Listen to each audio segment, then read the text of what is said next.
हम जीवन में जो कुछ भी करते हैं, चाहे पढ़ाई लिखाई करें, शादी विवाह करें, मकान बनाएं, बच्चों को पैदा करें, पाले पोसें, घूमने फिरने जाएं, नए वस्त्र पहने, त्योहार मनाएं, पार्टियां करें, यहाँ तक कि रात को सोने जाएं, भोजन करें, यह सब कुछ हम सुखी होने के लिए करते हैं। और आपको एक मजेदार बात बता दूं कि जो ऋषि मुनि, महात्मा, संत इत्यादि हमारे इस समाज को छोड़ के दूर हिमालय की कंदराओं में, गुफाओं में, पर्वत के शिखरों पर, जंगलों में चले जाते हैं, वह भी किसी सुख की तलाश में ही ऐसा करते हैं। संपूर्ण मनुष्य जाति ही सुख की दिशा में संघर्ष कर रही है। यद्यपि यह बात पूरी तरह से सही नहीं है, फिर भी हम इसको यहां पर सही मानकर ही चलेंगे ताकि बात जो मुख्य रूप में आपसे मैं करना चाहता हूं वो आगे बढ़ पाए। अब यहां समझने की बात यह है कि सुख के लिए इतना संघर्ष करने के बावजूद भी क्या इस धरती पर कोई मनुष्य सुखी हो पाया? इस प्रश्न को अगर दूसरे तरीके से कहा जाए तो ये कहा जा सकता है कि क्या इस धरती पर कोई ऐसा मनुष्य हुआ जिसके जीवन में कभी दुख नहीं आया? साधारण मनुष्यों की तो बात छोड़िए, जो ऋषि मुनि, संत महात्मा, परमात्मा का साक्षात्कार किए हुए कहे गए, उनके जीवन में भी दुख आते रहे हैं। अब समझने की बात यह है कि इन दुखों को दूर करने की बात सारे आध्यात्मिक ग्रंथ करते हैं और दुखों को दूर करने के लिए ही साधारण मनुष्य परमात्मा से प्रार्थना भी करता है। लेकिन क्या उसके सारे दुख सदा के लिए मिटते हैं? नहीं मिटते। एक दुख जाता है तो दूसरा दुख आता है। तो जो साधारण सांसारिक मनुष्य हैं, उनके जीवन में भी दुख आता है, और जो ऋषि मुनि परमात्मा की शरण में हैं, जिन पर परमात्मा की कृपा है, उनके जीवन में भी दुख आता है। तो भगवान के भजन करने का, ध्यान, साधना, समाधि लगाने का क्या लाभ? उस सत्य के अनुसंधान का क्या लाभ जिसके अनुसंधान कर लेने के बावजूद भी जीवन में दुख आने का सिलसिला टूटता नहीं है, दुख आते ही रहते हैं। अब यहां पर जो बात सबसे महत्वपूर्ण समझने की यह है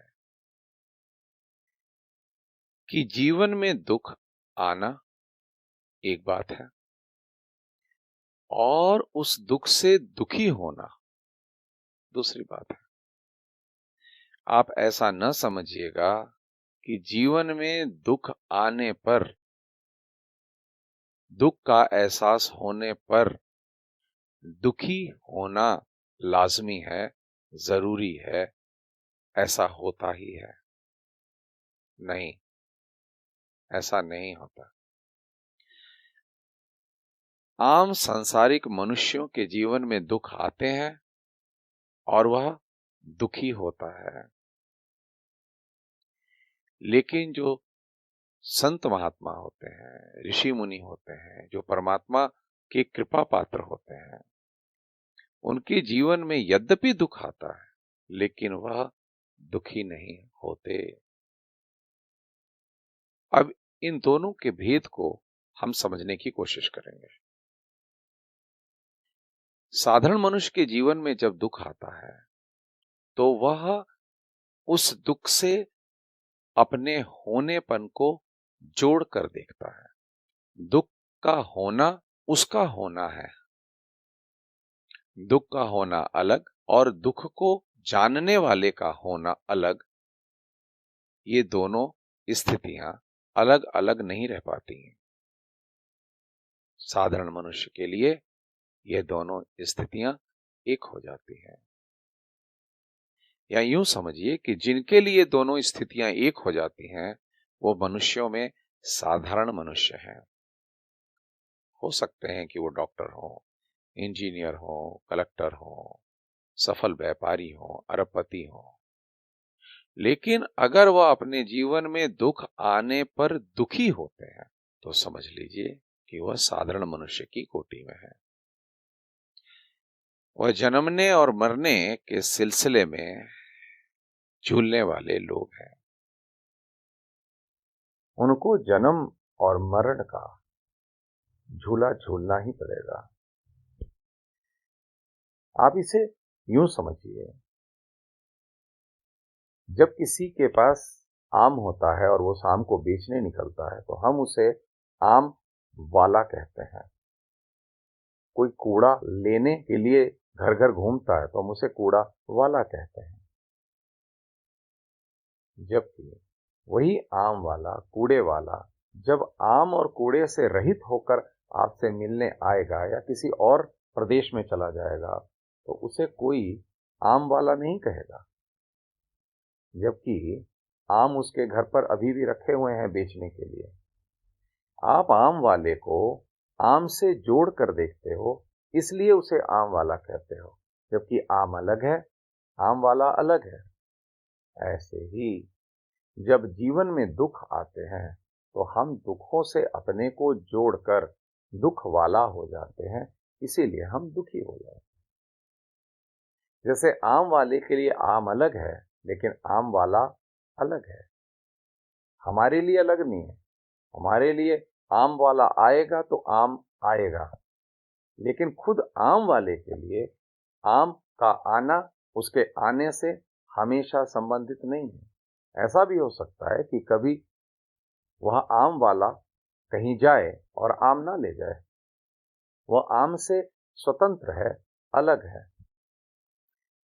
ऐसे ही हम अपने दुखों से स्वतंत्र कभी भी नहीं होते। यहाँ दुखों से स्वतंत्र नहीं होते कहने का ये अर्थ नहीं कि हम कभी सुखी नहीं होते, हमारे जीवन में कभी दुख नहीं मिटते हैं, लेकिन फिर आ जाते हैं। और जब आ जाते हैं तो हम दुख वाला बन जाते हैं, हम दुखी हो जाते हैं। कोई भी देख के आपको कह देगा कि यह दुख वाला है। दुख वाला का मतलब यह दुखी है। किसी की मृत्यु हो गई, व्यापार में नुकसान हो गया, आपको मनमाफिक दामाद नहीं मिला, बेटी का तलाक चल रहा है, तो आप दुखी होते ही हैं। लेकिन जब बात ऋषि मुनि की होती है तो जिन परिस्थितियों में आप दुखी हो जाते हैं, उन परिस्थितियों में वह दुखी नहीं होता, वह दुख वाला नहीं बनता। दुख उसके जीवन में आता है, लेकिन वह अपने को दुख से जोड़ कर नहीं देखता। ऐसा नहीं कि उसे दुख का एहसास नहीं होता। इस बात को स्पष्ट करने के लिए अपने ही ग्रंथों से एक कथा मैं आपको सुनाता हूं। रावण सीता माता का हरण करके ले जा चुका था और राम सीता के दुख में जंगल जंगल भटक रहे थे। ध्यान दीजिए, मैंने ये कहा कि सीता के दुख में जंगल जंगल भटक रहे थे। मैंने नहीं कहा कि राम सीता के जाने पर दुखी होकर जंगल जंगल भटक रहे थे। उनके जीवन में दुख था, लेकिन वे दुखी नहीं थे। इसका प्रमाण क्या है? प्रमाण यह है कि जब महादेव की अर्धांगिनी, उनकी पत्नी, ने राम को देखा, उन्हें यह विश्वास नहीं हुआ कि यह परमात्मा है, क्योंकि राम साधारण मनुष्यों की तरह रो रहे थे, बिलख रहे थे।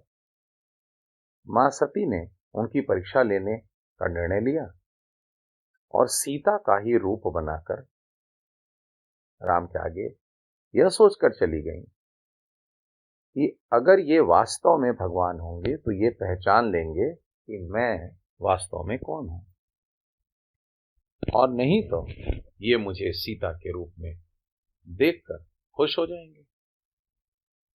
और जब ये राम के पास गई राम ने मुस्कुराकर सती से पूछा कि आप जंगल में अकेली कहाँ घूम रही हैं? आपके पति महादेव कहाँ हैं? उनका मुस्कुराना और पूछना कि महादेव कहाँ हैं सती के सारे संशयों को दूर कर देता। और शायद आपका भी यह संशय दूर हो गया होगा कि सीता के चले जाने पर जो राम के जीवन में दुख था, उससे वे दुखी नहीं थे। ऋषि मुनि भी ऐसा ही करते हैं। उनके जीवन में भी अनेक प्रकार के दुख आते ही रहते हैं। जब तक इस जगत में मनुष्य ही नहीं कोई भी रहेगा, उसके जीवन में दुख आते ही रहेंगे और दुख के दूर होने पर सुख भी आता ही रहेगा। और दुख सुख के इस संसार में मनुष्य झूला झूलता ही रहेगा। लेकिन ऋषि मुनि इस झूले से उतर जाते हैं, वह इस झूले को नहीं झूलते।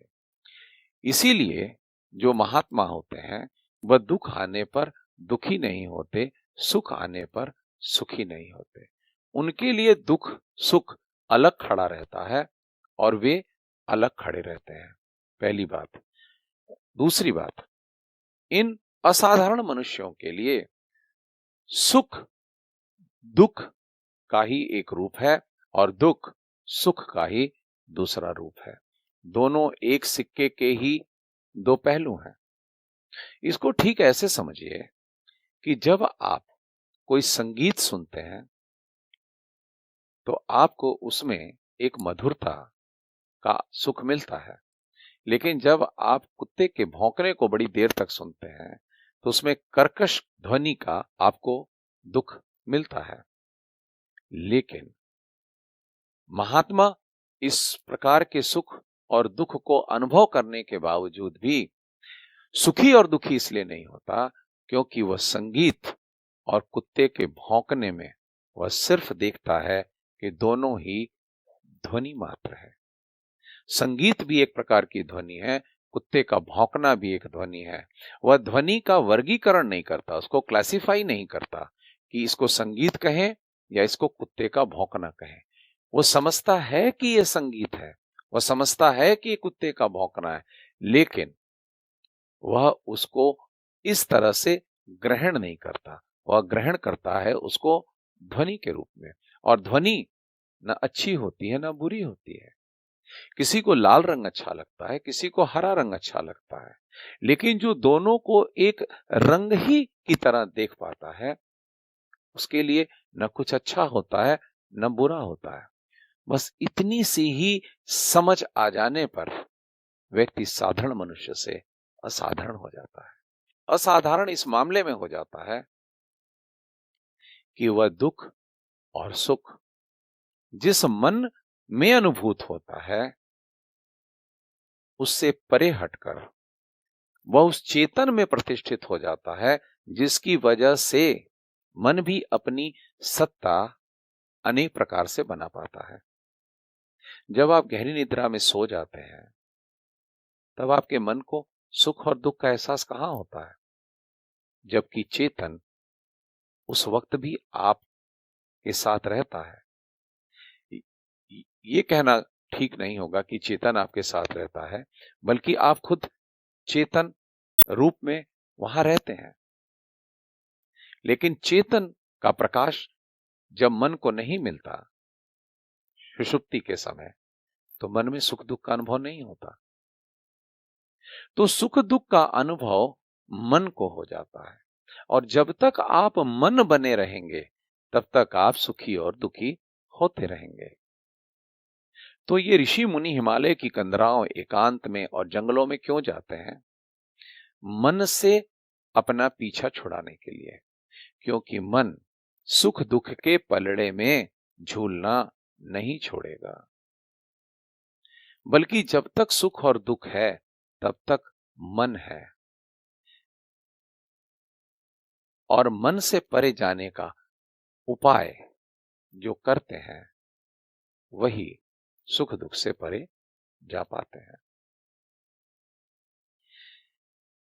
ऋषि मुनि क्या करते हैं कि जब भी उनके जीवन में दुख आता है तो उस दुख को वह सीढ़ी बनाते हैं अपने चेतन में प्रतिष्ठित होने के लिए। आप इस दुख को जब सीढ़ी बना लेंगे चेतन में पहुंचने के लिए, तो दुख तो आपके जीवन में आएगा, लेकिन आप दुखी नहीं होंगे। आप उस दुख के साथ अपने को अलाइन नहीं करेंगे। लेकिन जब तक आपको अपने चेतन का बोध नहीं है, तब तक आप मन होकर के जी रहे हैं। मान लीजिए आपका नाम मोहन है, आपका नाम घनश्याम है, तो यह मोहन कौन है? मोहन का मन ही मोहन है, घनश्याम का मन ही घनश्याम है, जबकि वास्तव में घनश्याम वह चेतन है जो न जन्मता है न मरता है, न सुखी होता है न दुखी होता है। लेकिन जब तक घनश्याम उस चेतन को नहीं जानेगा कि मैं चेतन हूं, तब तक वह अपने को मन के रूप में ही स्वीकार करेगा। और इसी मन की स्वीकृति अहम के रूप में अहंकार कही जाती है। इसीलिए अहंकारी व्यक्ति कभी भी दुख से निवृत्त नहीं हो पाता। और एक बात का आप और ध्यान दें, आप दुखों से इसलिए नहीं छूट पाते क्योंकि आप दुख से तो दूर होना चाहते हैं, लेकिन सुख से कभी भी दूर नहीं होना चाहते। सुख आते ही आप उससे चिपट जाते हैं। आप ये कभी भी नहीं स्वीकार कर पाते कि वर्तमान में भोगा जा रहा सुख ही आपके लिए दुख की भूमिका बना रहा है। इतना आप विचार ही नहीं करते। आप बताइए, कौन सा ऐसा आपके जीवन में सुख आया जो सदा रहा? यहां तक कि सारे सुख ही आगे चल करके दुख का कारण बन गए, नीरसता का कारण बन गए। इसके बावजूद भी आप ये नहीं स्वीकार कर पाते कि दुख सुख एक ही सिक्के के दो पहलू हैं। जब तक आप दुखों से छूटना चाहेंगे, केवल दुखों से छूटना चाहेंगे और सुखों से भी नहीं छूटना चाहेंगे, तब तक आप दुखों से नहीं छूट पाएंगे। इस बात की जब तक आप स्वीकृति नहीं करते, तब तक आप कितना भी मेडिटेशन कर लें, कितना भी ध्यान कर लें, घंटों की समाधि लगा लें, आप कितने भी बड़े गुरु के शिष्य बन जाएं, आपके जीवन से दुख नहीं जाएगा। तो जब भी दुख आए, तो दुख को आपने सीढ़ी बनाना है इस बात के लिए कि आप उस मन में जिसमें दुख की स्वीकृति है, उससे परे जो आपका चेतन अस्तित्व है, उसमें प्रतिष्ठित हो पाए। और याद रखें, यह काम आपको तब भी करने की इच्छा होनी चाहिए जब आपके जीवन में सुख आता है। जैसे ही सुख आता है, आप सुख को सीढ़ी बनाएं कि आप सुख से परे होकर, जिस मन में उस सुख की अनुभूति हो रही है, जिस सुख से मन एकाकार होकर बैठा है, उससे परे होकर आप उस चेतन में प्रतिष्ठित हो जाएं जो आपका अस्तित्व है। अब सुख और दुख को कैसे सीढ़ी बनानी है, इस पर विचार करते हैं। पहले दुख पर विचार करते हैं, क्योंकि आप दुख से ही छूटना चाहते हैं, सुख से आप छूटना नहीं चाहते। यद्यपि जब तक आप सुख से भी छूटने की इच्छा नहीं रखेंगे, प्रबल इच्छा नहीं रखेंगे, तब तक आप दुखों से भी नहीं छूट पाएंगे। लाख दुखों से छूटने के लिए आप कोई भी उपाय कर लें। जब आपके जीवन में दुख आता है, तो पहले दुख का वर्गीकरण करें। मान लीजिए आपका बिजनेस में घाटा हो गया, आपको दुख हो रहा है। आपकी मां मर गई, जवान बेटा मर गया, आपको दुख हो रहा है। आप एक नंबर से एग्जाम में फेल हो गए, आपको दुख हो रहा है। आपकी प्रेमिका आपको छोड़ के चली गई, पत्नी ने आप पे तलाक का मुकदमा कर दिया और झूठे आरोप लगा दिए। ऐसे ही अनेक प्रकार के दुखों की अनुभूतियों का आप स्मरण करें। अब एक प्रश्न अपने आप से कीजिएगा, क्या वाकई दुख अनेक प्रकार के होते हैं? जैसे कुत्ते के भौंकने में और लता मंगेशकर के सुर में ध्वनि सामान्य है, कॉमन है, वैसे ही आपको जो अनेक प्रकार के जीवन में दुखों का एहसास होता है, दुखों की अनुभूति होती है, उसमें कौन सी चीज कॉमन है, कौन सी चीज साधारण है, इसकी खोज आप करिए। और जब आप खोज करेंगे तो आपको पाएंगे दोनों छाती के मध्य में आपको पीड़ा होती है। आप दुख को हमेशा एक अनुभूति के रूप में महसूस करते हैं। अनुभूति अलग अलग प्रकार की दुखों की हो सकती है, लेकिन है तो अनुभूति। तो वह जो अनुभूति है, जो एक्सपीरियंस हो रहा है आपको दुख, वह सभी प्रकार के दुखों में कॉमन है। जैसे लाल, हरा और पीला, ये अनेक प्रकार का रंग होने पर इसमें रंग की जो अनुभूति है वह कॉमन है, वह साधारण है। ऐसे दुखों के अंदर जो दुखों की अनुभूति हो रही है उसको आप अलग करें। और जैसे ही आप अनेक प्रकार के दुखों में से दुखों की अनुभूति को अलग कर पाएंगे, आप देखेंगे कि आपका दुख गिर गया। क्योंकि यह जो अनुभूति आपको हो रही है, यह अनुभूति सुखों की होने वाली अनुभूति से पृथक नहीं है। अनुभूति अनुभूति है। इसको यूं समझें कि आपको लाल रंग सुख देता है, काला रंग दुख देता है। जब तक आप लाल रंग पे फोकस्ड हैं, काले रंग पे फोकस हैं, तब तक तो आपको दुख और सुख की अनुभूति होगी। लेकिन जैसे ही आप रंग मात्र के कॉन्सेप्ट को समझ पाएंगे, वैसे ही न तो लाल रंग अच्छा रह जाएगा, न काला रंग बुरा रह जाएगा। ऐसे ही प्रेमिका के चले जाने का दुख और विवाह होने का जो सुख है, दोनों में जो अनुभूति हो रही है दुखी होने की या सुखी होने की, उस अनुभूति में भेद नहीं है। अनुभूति जिस प्रकार की हो रही है उसमें भेद है, लेकिन अनुभूति में भेद नहीं है। तो जब दुख जीवन में आए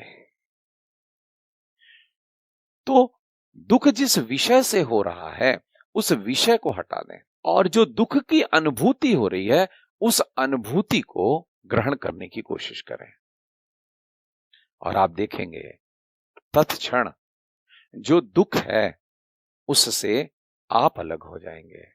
दुख तो होगा लेकिन आप दुखी नहीं होंगे।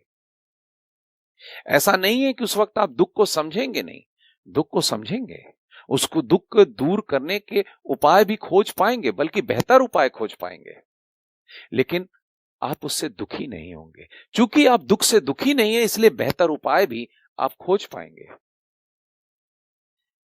दुख जिस मन में है उससे आप पृथक हैं। आप दुख को जानने वाले हो गए, आप दुखी होने वाले नहीं रह गए। दुख अलग खड़ा है, दुख को जानने वाला अलग खड़ा है। क्योंकि दुख वहां पर एक कैटेगरी में आ गया, समस्त प्रकार के दुख एक कोटि में आ गए, और उस कोटि का नाम है दुख की अनुभूति। और कोई भी अनुभूति बिना चेतन के नहीं होती। तो जब तक आप दुखों में खोए हैं, तब तक दुखों को अनुभव करने वाला नहीं प्रकट होगा। ये दुखों को अनुभव करने वाला तब तक प्रकट नहीं होगा जब तक आप दुखी होने वाला बने हुए हैं। और दुखी होने वाले से अनुभव करने वाले पर शिफ्ट करने के लिए, हस्तांतरित होने के लिए आपको अनुभूति पे फोकस करना होगा। और जितने भी प्रकार के आपको दुख होते हैं उसमें जो अनुभूति है वो सामान्य है, वो कॉमन है। अब मैंने आपको ये बात समझा दी, तो क्या आप समझ लिए? निश्चित ही समझ लिए होंगे। लेकिन क्या दुख आने पे आप इसको कर पाएंगे? नहीं कर पाएंगे, 100% नहीं कर पाएंगे। जब नहीं कर पाएंगे तो इसको सुनने का, समझने का फायदा क्या? सुनने का फायदा ये कि आपके मन में अगला प्रश्न ये खड़ा हो कि इसे कैसे कर पाए। अब यहां पर ध्यान, आपकी मदद करेगा, एकाग्रता आपकी मदद करेगा। अगर पूर्व जीवन में आपने ध्यान का अभ्यास किया है, एकाग्रता का अभ्यास किया है, तब आप दुख आने पर उस अनुभूति पे एकाग्र हो पाएंगे जो कॉमन है, और दुख आपके लिए सीढ़ी बन जाएगा उस चेतन को प्रकट करने के लिए। और एक बात और आपको बता दूं कि दुख जितना आपको अपने चेतन स्वरूप में प्रतिष्ठित करने के लिए सहायक है, उतना सुख नहीं है।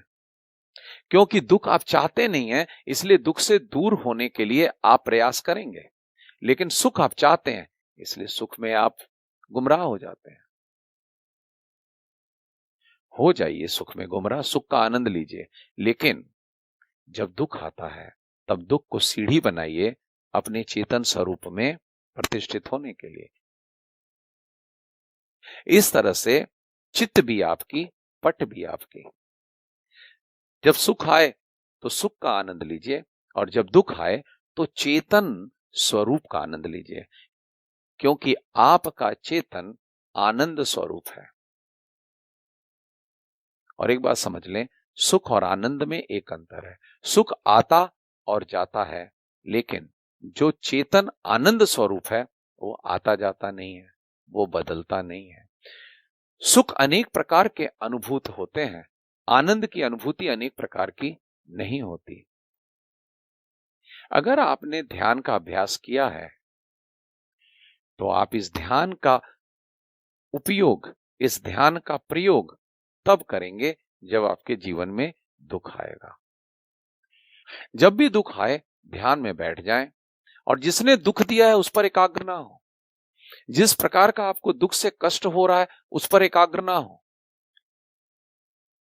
आप एकाग्र हो अपने सीने के मध्य में जहां पे दुख हो रहा है, और ये देखें कि यह दुख की जो अनुभूति हो रही है वह किसे हो रही है। अगर आप ये नहीं देख पा रहे हैं तो भी आप अनुभूति पे फोकस करें।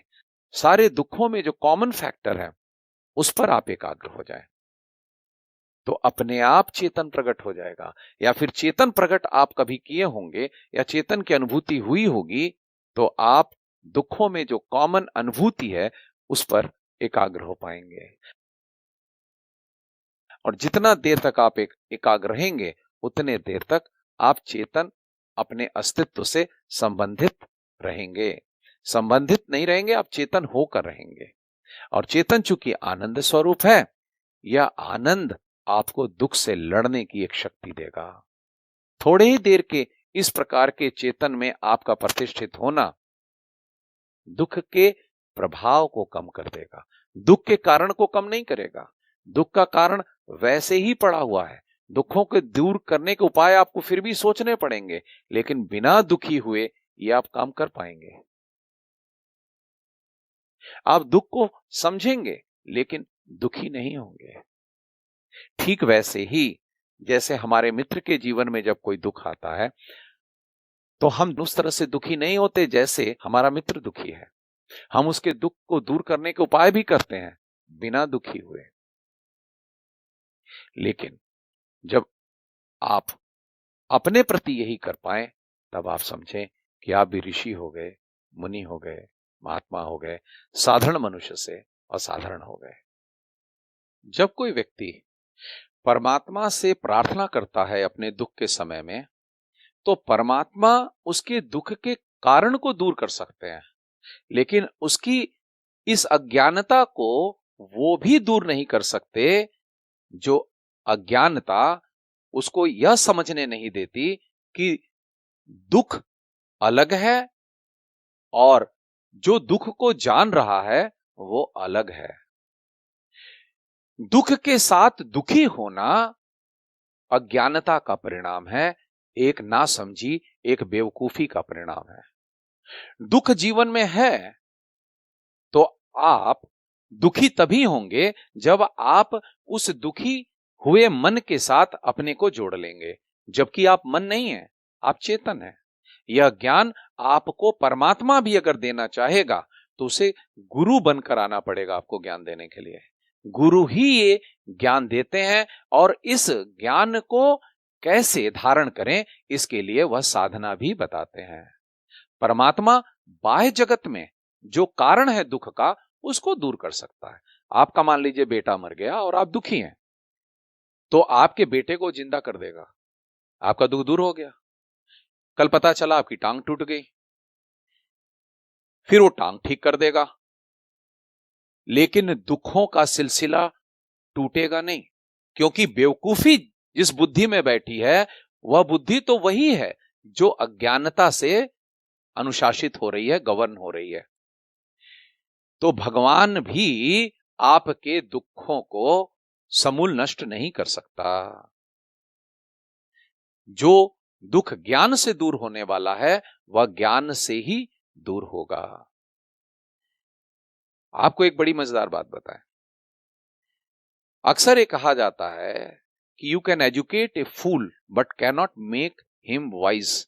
आप एक बेवकूफ को शिक्षित कर सकते हो, उसे डॉक्टर बना सकते हो, इंजीनियर बना सकते हो, उसको विवेकवान नहीं बना सकते।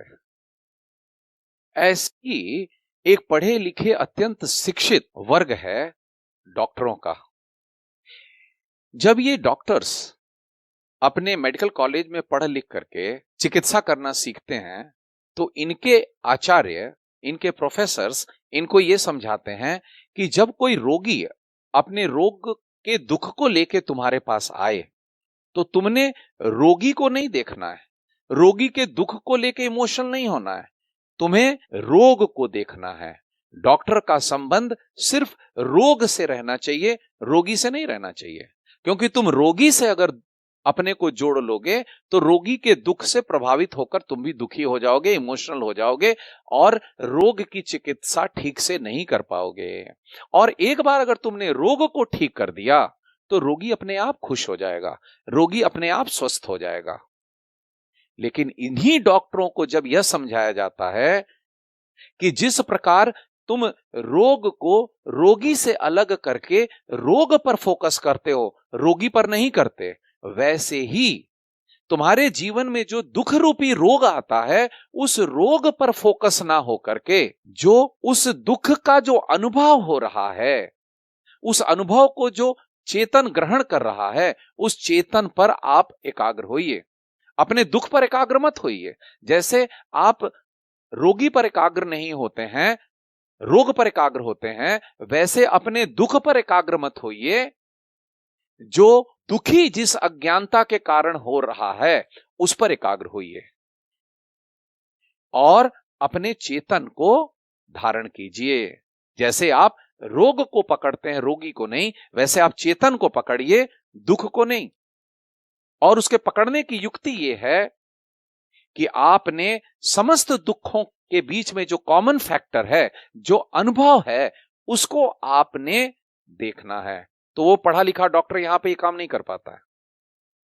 अब ऐसी पढ़ाई किस काम की जो धन तो आपको दे दे लेकिन आपके जीवन से दुख ना दूर कर पाए। इसीलिए मैं कहता हूं कि हमारे विश्वविद्यालयों की जो सारी शिक्षा है वो देश के काम तो आ जाती है, परिवार के काम तो आ जाती है, धन संपत्ति इकट्ठा करने के काम तो आ जाती है, लेकिन अपने जीवन को आनंदित करने के काम नहीं आती। इसीलिए पढ़े लिखे लोगों को भी सुख उन्हीं विषयों में मिलता है जिन विषयों में सुख जानवरों को मिलता है, अशिक्षित व्यक्ति को मिलता है। एक ठेले पे टमाटर बेचने वाले व्यक्ति को जिसमें सुख मिलता है उसी में पढ़े लिखे डॉक्टर और इंजीनियर और आईएएस और कलेक्टर को भी मिलता है। किसमें मिलता है सुख ठेले पे टमाटर बेचने वाले को? पत्नी मिल जाए, घर मिल जाए, बैंक बैलेंस मिल जाए, समाज में प्रतिष्ठा और सम्मान मिल जाए, गाड़ी मिल जाए, इसी में तो उसको सुख दिखता है। और दुख सुख के झूले में वो भी झूलता रहता है। इंजीनियर और डॉक्टर साहब भी दुख सुख के झूले में झूलते रहते हैं। तो अगर समाज आपकी चिंता नहीं कर रहा, परिवार आपकी चिंता नहीं कर रहा, आपके प्रोफेसर्स आपकी चिंता नहीं कर रहे, आपकी शिक्षा व्यवस्था आपकी इसकी चिंता नहीं कर रही, तो आप भी अपनी चिंता नहीं करेंगे। उसके बाद भी आप अपने को कहेंगे कि आप बुद्धिमान हैं। तो ऋषि मुनि आपको बुद्धिमान नहीं मानते, महात्मा वर्ग आपको बुद्धिमान नहीं मानता। और महात्मा कौन है? जिसके जीवन में दुख तो आता है लेकिन वह दुखी नहीं होता। वो क्या होता है? वो आनंदित रहता है। और इसीलिए वो अपना भी दुख दूर कर पाता है, दूसरे के भी दुख को दूर कर पाता है। आशा है आप भी हमारे उस प्राचीन विद्या को, जिसे ऋषि मुनि ग्रहण करके इस संसार के दुख से दुखी होने से बच पाए और जन्म मरण के चक्र से छूट पाए, आप भी इस विद्या को ग्रहण कर पाएंगे। हरि ओम तत्सत।